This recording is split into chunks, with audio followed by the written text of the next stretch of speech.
Jamie, and I'm going to read one of my favorite books called Niko Draws a Feeling.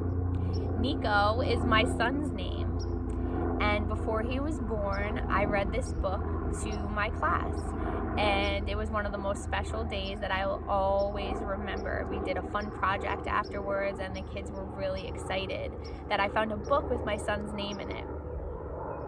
When I chose his name, I looked up his name online because I wanted to make sure that he had a special book with his name in it. And I found this book, and when I got it, I never imagined that I would love it as much as I did. So I got really lucky that I not only found a book with his name in it, but I found a book that I loved, and I loved the message and found it to be really special. So I hope you love it too. Niko Draws a Feeling by Rob Raska, illustrated by Simone Shin.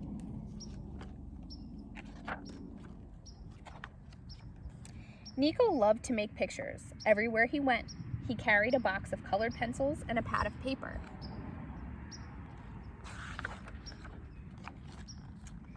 Because everywhere he looked, he saw something that inspired him.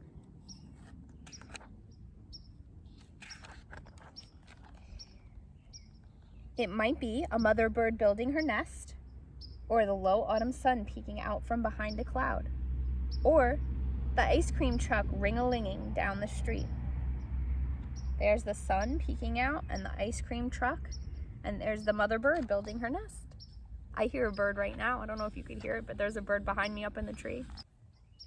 When Niko was inspired, it felt like a window opening in his brain. An idea would flit down through the open window like a butterfly, flutter down to his stomach, and then along his arm and his fingers to his pencils, where it would escape onto a paper in a whirlwind of color. It was a wonderful feeling, and Niko tried to capture it as often as he could. Sometimes he showed his pictures to his friends. "What is it?" one of them would ask. "It's the ring-a-ling of the ice cream truck," Niko would answer. "Doesn't look like the ice cream truck," someone else would say. "It's not the ice cream truck," Niko would explain. "It's the ring-a-ling." "Where's the bell?" "It's not the bell, it's the ring-a-ling." "I don't get it," someone else said. So what do you think about that? So he made something that he was really proud of from something that inspired him, right? And the thought came in his head and he drew it on his paper, but it doesn't seem like anyone understands it. But I think that's okay. Let's see what Niko thinks. Sometimes he showed his pictures to his parents. "What is it?" his mom would ask. "It's the warmth of the sun on my face," Niko would answer. "I don't see a sun," his dad would say. "Well, it's not the sun, it's the warm." "Where's your face?" "It's not my face, it's the warm." Oh. So it sounds like Niko was inspired by feelings and he was drawing his feelings. That is pretty cool.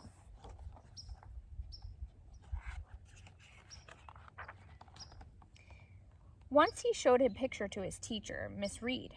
"What is it?" Miss Reed asked. "It's the hard work of a mother robin building her nest," Niko answered. "Where's the robin?" "No, it's not the robin, it's her hard work." "So is this the nest?" "It's not the nest, it's her hard work." "I see." But Miss Reed didn't see. None of them did.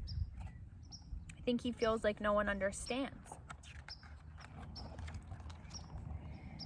One night, Niko sat on his bed thinking about all the pictures he had taped to his walls. Then he looked at himself in the mirror.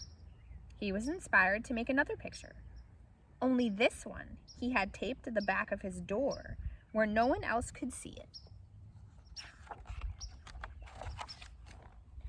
The next day, Niko was heading out with his paper and colored pencils when he noticed a moving truck next door and a girl about his age. "Hi," said the girl. "I'm Iris." "I'm Niko. Hi." "What are you doing with that stuff?" "This? Nothing."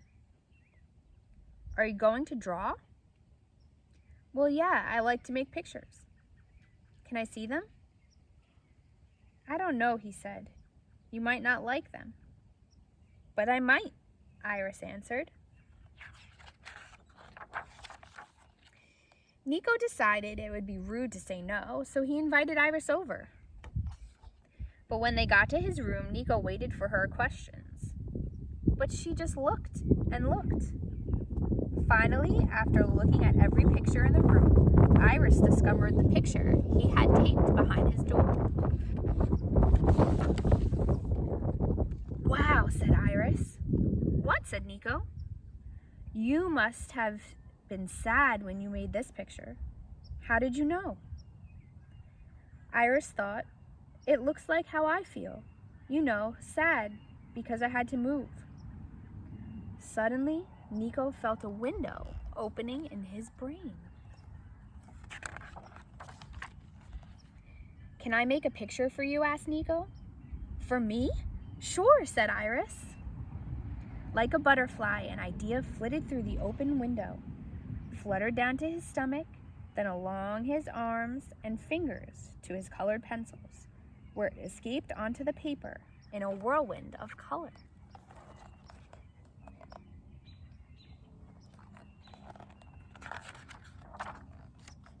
When he was finished, he handed the picture to Iris. This time, Niko asked the question, "What is it?" Iris looked at the picture for a long time without saying a word, and at last, she looked up at Niko. "I'm not sure exactly, but it makes me feel like I've made a new friend." So she's drawing a feeling too. She's drawing the feeling that she felt because she made a new friend when she met Niko. Niko stared at Iris. "You can see that?" "I can feel it," Iris replied, "like a butterfly landing on my finger." "A butterfly?" asked Niko. "I know, it sounds weird."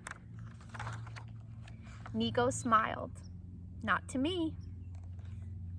So they understand each other because they both draw feelings. So that's the end of the story. But what I think you should do is I think you should grab some paper and crayons or color pencils like Niko had, and you should try to draw some feelings. I think that's something really special. And maybe everyone will say, "What's that?" or "What is it?" or "I don't get it." But that's okay because they're your feelings that you're drawing. But maybe someone will look at it and they will understand because they draw their feelings too.